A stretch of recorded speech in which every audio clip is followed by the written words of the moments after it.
Hello everyone, welcome to Mega's tutorial. In today's class we are going to study about the Lorentz force, that is the continued part of the moving charges and magnetism. So before starting the video, I request everyone to please subscribe to my channel, like the video and share it with your friends. The magnitude of force, the force on a moving charge, the force on moving charge, say it is a Q, moving charge Q, is due to both magnetic field and the electric field. Magnetic field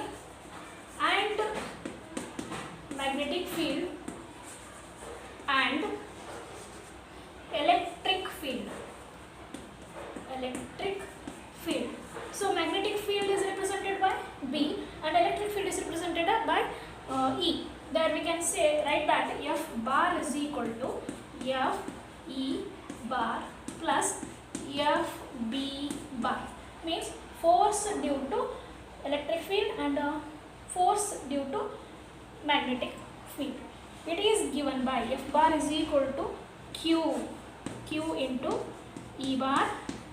B bar value we already know, that is B cross V or V bar cross V bar,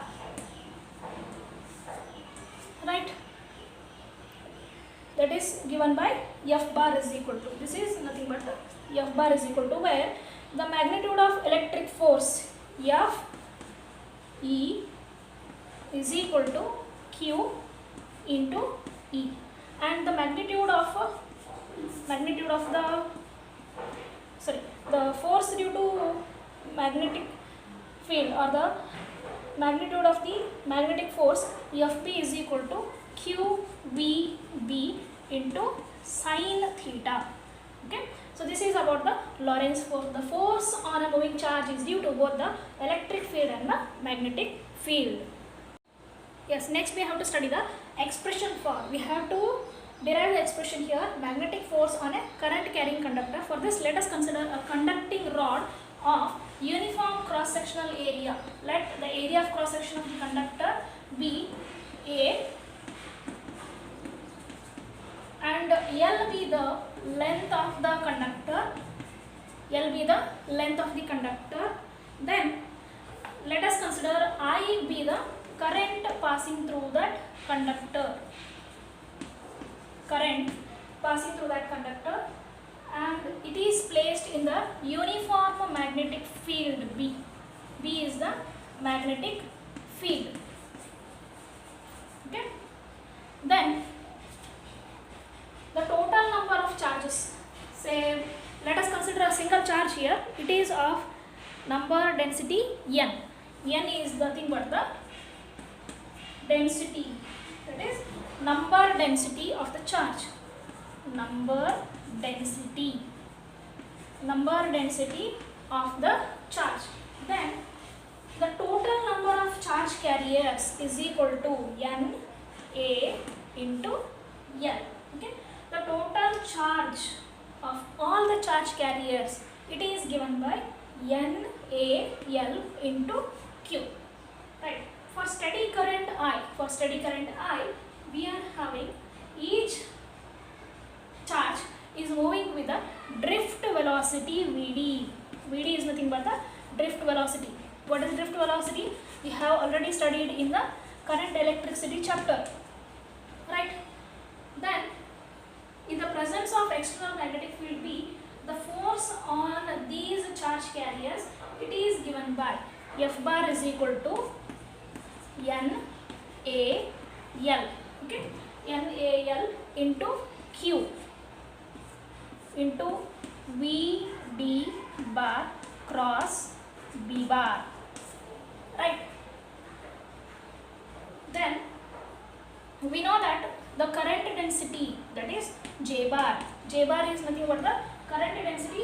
It is represented as NQ into Vd bar. Okay, but we already derived the expression for drift velocity in the previous classes. Substitute that value here. I is equal to A into mod of N into Q into Vd bar. Okay, this is the value of A here, where this I is nothing but the current, right? Force on the conductor, it is given as F bar is equal to N Q into Vd bar. This is A into L cross B bar. Okay, where this is nothing but the current density, that is J bar into A L. Now the value of B, next we are going to substitute the value of B, that is equal to I into L cross B bar. L cross B bar. How we got I? We have already studied in the previous class. Here I into L bar cross B bar. Therefore, F bar is equal to I into L bar cross B bar, and F is equal to B I L sin theta.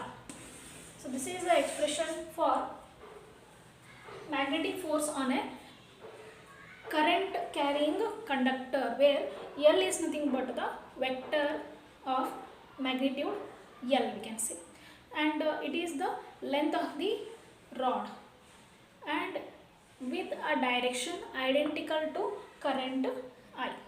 This is the expression for magnetic force on a current carrying conductor.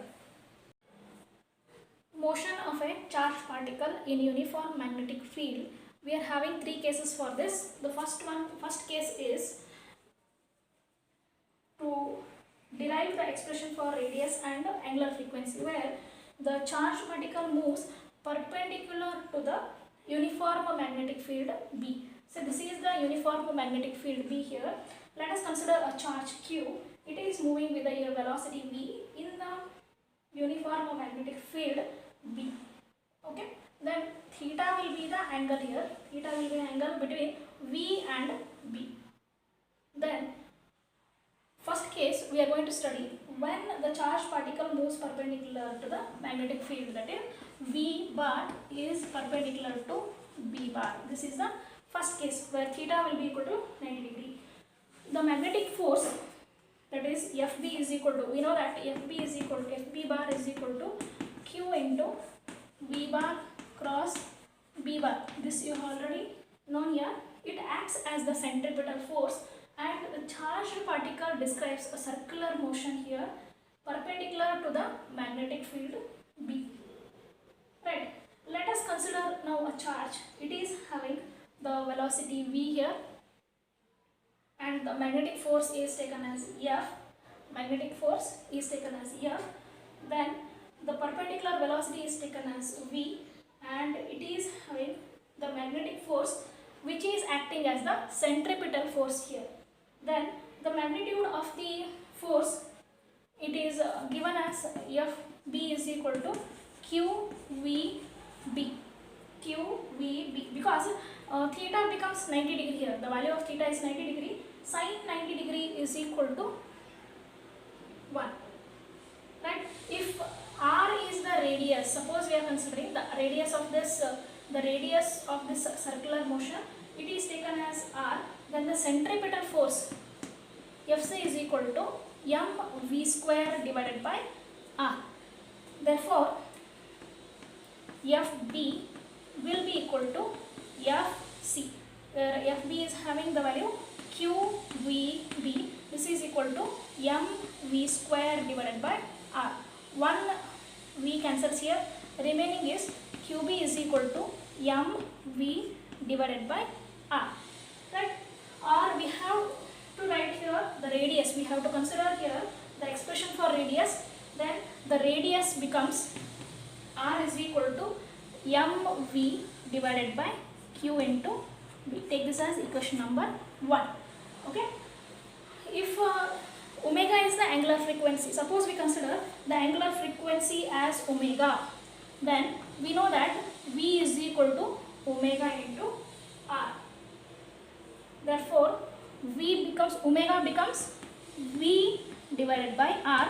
where the value of r is already obtained here from the equation 1. You substitute it here, mv divided by qb divided by, sorry, this is v divided by mv divided by qb. Okay, or on cancellation you will get qb divided by m. V and v gets cancelled here, that is qb divided by m.